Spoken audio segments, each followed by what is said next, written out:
સાબરકાંઠાના વિજયનગરમાં 1965 થી 1971 તેમજ 1999ના યુદ્ધમાં ભાગીદાર બનેલા સૈનિકોએ એક બેઠક બોલાવી હતી, જ્યાં તમામ સૈનિકોએ એકરૂપ થઈને કોઈપણ સરહદે કોઈપણ જગ્યાએ કોઈપણ લડાઈ લડવાની સહમતિ આપી છે, તેમજ સરકાર પાસે રાષ્ટ્રની સેવાની પણ સહમતિ માંગી છે। વિજયનગર વિસ્તારમાં 1200થી વધારે સૈનિકો આજે પણ દેશની વિવિધ સરહદો પર પોતાની ફરજ અદા કરી રહ્યા છે, તેમજ ભારત પાકિસ્તાન વચ્ચે થયેલા અત્યાર સુધીના 3 યુદ્ધોમાં કેટલાય સૈનિકો ભાગ લઈ ચૂક્યા છે। સાથોસાથ યુદ્ધ દરમિયાન કેટલીય મહિલાઓ વિધવા થઈ છે, ત્યારે આજે ફરી એકવાર સાબરકાંઠાના સરહદથી સૈનિકોનો રણકાર થયો છે। નિવૃત્ત સૈનિકો શહીદ મહત્વનું છે કે શહીદ થયેલા સૈનિકોના પરિવારજનોએ એક બેઠક બોલાવી હતી, જે બેઠકમાં આવનારા સમયમાં કોઈપણ પરિસ્થિતિને પહોંચી વળવા માટે સરકારની સહમતિની રાહ જોવાઈ રહી છે।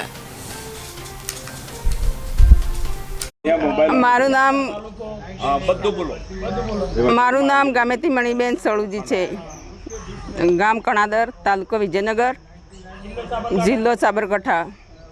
મારા પતિનું નામ સળુજી સુરમાજી છે। તો મારા પતિને કારગિલ યુદ્ધમાં સેવા આપેલી અને અત્યારે ભારત પાકિસ્તાનનું યુદ્ધ ચાલુ છે, તો સરકાર અમને આદેશ આપે તો અમે પણ સેવા આપવા માટે તૈયાર છીએ અને આ પાકિસ્તાનનો ભૂક્કા કાઢી નાખીએ। હાડા જસવંતસિંહ રતનસિંહ 1989માં ભરતી થયા હતા અને 1913માં મેં રિટાયર થયા છું અને કારગિલ યુદ્ધમાં ભાગ લીધેલો છે।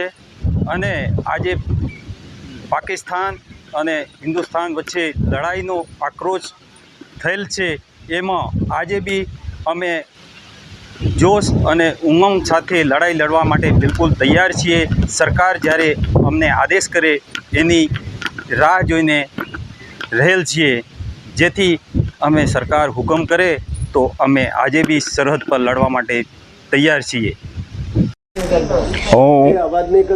મારું નામ છે બચ્ચુભાઈ આર બરંડા, ગામ વીરપુર, તાલુકો વિજયનગર, જિલ્લો સાબરકાંઠા, ગુજરાત। હું 1969માં ભરતી થયો અને અમારી ટ્રેનિંગ લશ્કરની ચાલુ કરી। અમે બુંદી કોટામાં, રાજસ્થાન બુંદી કોટામાં ટ્રેનિંગ કરતા હતા અને ટ્રેનિંગ પૂરી થઈ ગઈ ત્યાંથી અમે અમારે ઘેર રજા ઉપર આપી ત્યાર પછી અમે આર્મીના કસમ ખાધા અને કસમ ખાધા પછી લડાઈની સળવળ થઈ એટલે અમે સીધા બાગડોગરા દિવાળી મનાવી અને બાગડોગરામાં દિવાળી મનાવી અને સીધા અમે હિલ્લી સેક્ટર જય બાંગ્લાદેશ પૂર્વ પાકિસ્તાનના બોર્ડર ઉપર પહોંચી ગયા અને ત્યાં એક રાત રહ્યા અને બીજી રાતે અમે પૂર્વ પાકિસ્તાનના ચાંદીપાડા અને બોગાપાડા 2 શહેરના ભૂખ્ખા બોલાવી દીધા। ભૂખ્ખા બોલાયા પછી દિવસે થોડો અમે આરામ કર્યો અને ત્યાર પછી જલાલપુર અને ઢાકાના બોર્ડર ઉપર, ઢાકા રાજધાની બોર્ડર ઉપર અમે પહોંચી ગયા અને ત્યાંથી 93,000 લશ્કર યુદ્ધ ડિક્લેર થવા પહેલાં અમે અરેસ્ટ કરી 93,000 લશ્કર અને એને પાછળ ઇન્ડિયામાં મોકલી આપી। પબ્લિક હતી જુદી। આહયા ખાનને અમારે પકડવાનો હતો, પણ આહયા ખાન ફરાર થઈ ગયો, એ જતો રહ્યો। એના જમાઈને દીકરીને બધા અમે પકડી લાવ્યા હતા। પછી બમ્બારિંગ ચાલુ રહીને તારીખ 9 ડિસેમ્બરે મને મારા ઉપર વિમાનોનો હુમલો થયો અને મને ઘાયલ કરી નાખ્યો। આમાં વિમાનના ફાઇટરો મિસાઇલથી અમે 2 વિમાનો ઉડાવ્યા અને ત્યાંથી પછી આ લોકોએ મારા ઉપર ફાયરિંગ કર્યું, જેથી હું ઘાયલ થઈ ગયો। મને ઉઠાવવાવાળું કોઈ નહોતું ત્યાં ઢાકામાં।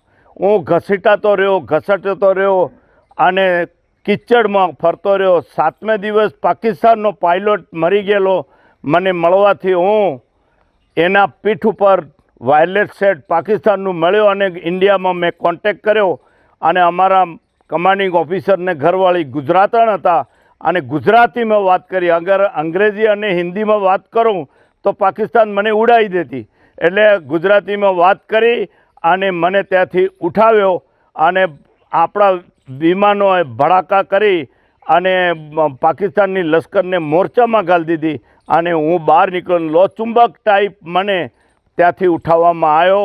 ઉઠાવીને પછી બીજા વિમાન આવ્યું સ્ટ્રેચર લઈને, સ્ટ્રેચરમાં લઈ લીધો અને અંદર અમારા કમાન્ડિંગ ઓફિસર અને ડૉક્ટરો સાથે લઈને આવ્યા હતા અને આજે હું તમારી આગળ જીવતો છું. અસ્તુ, ધન્યવાદ.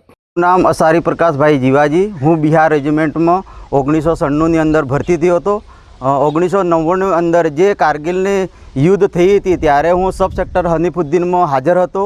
એ વખતે ભારત અને પાકિસ્તાન વચ્ચે જેવી રીતે લડાઈ થઈ હતી, જેવી રીતે અમને હિસ્સો લીધો હતો, એ વખતે 14-15 દિવસમાં પાકિસ્તાનને જેવી રીતે હરાવ્યા હતા, અત્યારે ભારત અને પાકિસ્તાન વચ્ચે જેવી રીતે સિંદૂર જે યુદ્ધ ચાલી રહ્યું છે, આજે સિંદૂર 2 ચાલે છે, એ વખતે અત્યારે અત્યારે અમે સૈનિક પેન્શન આવી ગયા છીએ. જે અત્યારે બી અર્ધ સૈનિક પેન્શન ભોગીઓને અગર સરકાર અમને બોલાવો આપે તો અત્યારે બી અમે પાકિસ્તાનને કમસે કમ સમયમાં એને ઘૂંટણા ઉપર લાવીને ટેકાવી દેવામાં અમે સાથ આપીએ છીએ. ભારત સરકારને અમે અપીલ પણ કરીએ છીએ કે અમારે વિજયનગર તાલુકો બધો લડાઈ માટે તૈયાર છે, ફ્રન્ટ લાઈન ઉપર જઈને લડાઈ લડવા માટે.